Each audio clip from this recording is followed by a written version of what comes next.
Hey, this is Notser. I'm going to take a look at something that was teased on Wargaming's development blog. Specific ship modules for the Tier 10 bracket. Now, on the bottom right, I've got concealment, main battery reload, and torpedo reload. These are sort of the standard modules that you would expect to be equipped to 90% of these ships. There are exceptions, of course. But in general, you are considering dropping concealment, main battery reload, or torpedo reload for one of these ship-specific modules. First up, we've got Republic. It's a slot 6, so reload it's competing with, and it's just more reload. It is a little bit more penalty for your turret traverse, but you gain 18% versus 12 for your reload time, and you have to give up some of your range as well. But that's not really a big deal in this ship because the range was already extremely high. The KURFÜRST also has a slot 6. This will nerf your traverse speed a little bit less, buff your main battery a little bit more, but you have to sacrifice your range of your main battery, and that's a big deal. Because the Germans already are operating with like 21, 20, so you're going to get on that edge where maybe even a cruiser's going to outrange you, so something to consider. Yamato, a slot 6, and again, the main battery traverse speed is worse, but in return, you don't get reload. The reload's exactly the same. You get better dispersion of your main gun, so a more accurate Yamato. But boy, those guns are going to traverse super slow. I'm, of course, going to explore all of this. The Montana is a slot 5, first one we've seen. Slot 5 is usually concealment. Instead, you have better response to floods, fires. If your steering gears are knocked out, your rudder's off to also a little bit quicker. It's for taking damage a little bit more, which is interesting, but concealment is so powerful, right? You're giving up a lot. Conqueror, the same idea. Slot 5, main battery traverse is faster, so you can maneuver more quickly, and your rudder is even more responsive. The Zhao is a slot 6. Slot 6 for the Zhao. Instead of the range module, which is 16, you will get 8%.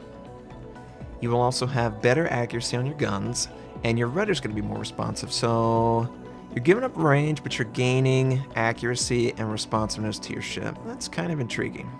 Hindenburg is slot 5, so you're dropping concealment, but you'll gain faster rudder response, way better flood protection, way better fire protection, way better main battery protection, so it turns a little bit more tanky, which is very attractive to me.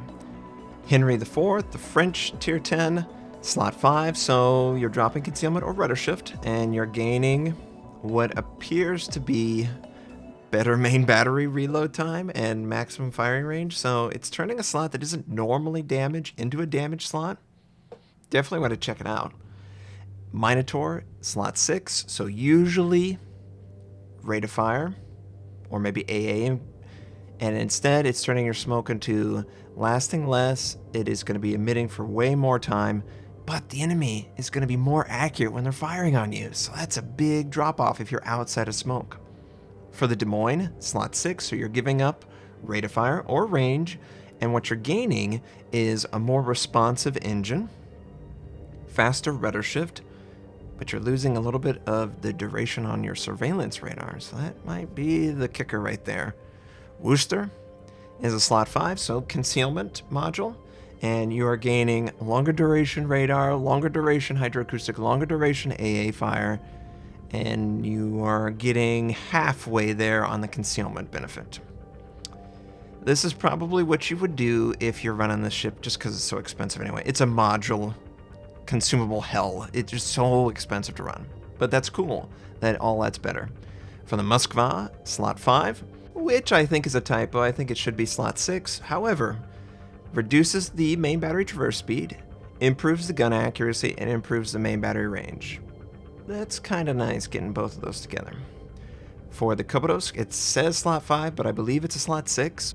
Reduces the main battery traverse speed, but instead of going all in on reload, you get a little bit of main battery range as well, which is kind of awesome, getting both of those.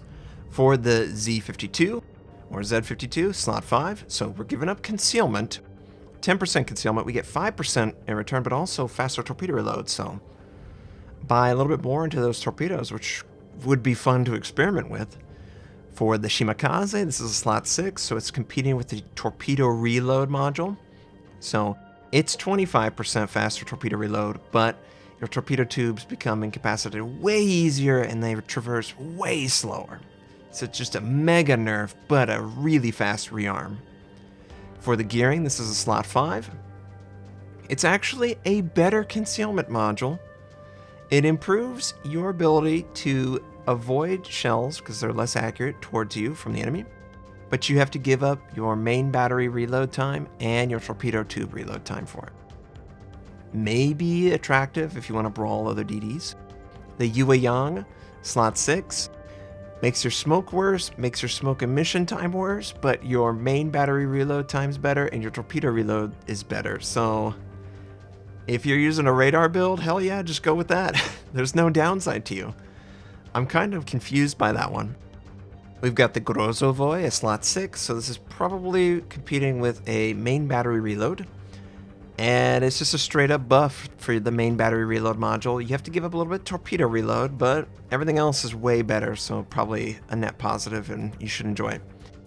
The Midways, slot 6, instead of 15% attack aircraft survivability, the Midway is going to be able to get a 30% attack aircraft survivability module, but it gives up a little bit of total aircraft speed, 5%. And then finally, Hakuru, slot 6, usually 15% survivability for attack aircraft. Instead, 5% to maximum aircraft speed, and then 15% to fighter hit point. Now, there probably are typos, there probably are incorrect slots listed. This was directly copied from the development blog. I assume that they will correct those statements whenever the time is right, maybe tomorrow. Regardless, there are a lot of exciting potential tools that we can equip on our ships in the future. And they hid this from me and all the community contributors. I had no idea that they were doing this. And it's really exciting because it's sort of attempting to push players to play the ships the way Wargaming envisioned them so long ago. And maybe to give some rejuvenation to these ships. Could it lead to more specific modules down the road? Who knows? I just know that I'm super excited to try these out whenever I can, and I hope you are as well. I hope this was useful, interesting. I'll be back to streaming. I'm going to check out all the unreleased ships that became available after going to San Antonio and having to come back. So look forward to that tomorrow or later today. I hope you have a wonderful day, and I'll catch you next time.